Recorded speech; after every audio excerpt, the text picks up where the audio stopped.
Coat के मरूफ नौजवान कानूनदान Malak Mohammad Usman advocate ने कहा है कि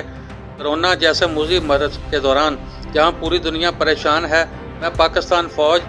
डॉक्टर्स, पुलिस को सलाम पेश करता हूं, जो इन हालात में अपने फ़राइज़ सर अंजाम दे रहे हैं, और तमाम वकला और जजेस साहबान की अज़मत को भी सलाम पेश करता हूं, जो मुश्किल की इस घड़ी में साइलिन को इंसाफ फराहम करने में मसरूफ़ हैं। सहाफ़ियों से गुफ्तगू करते हुए उन्होंने कहा कि अवाम कोरोना से बचाव के लिए हुकूमती हदायत पर अमल करें और अपने घरों में रहें ताकि किसी भी नागहानी सूरत हाल से बचा जा सके। शाहिद अजीज चिश्ती, ब्यूरो चीफ, शोरकोट।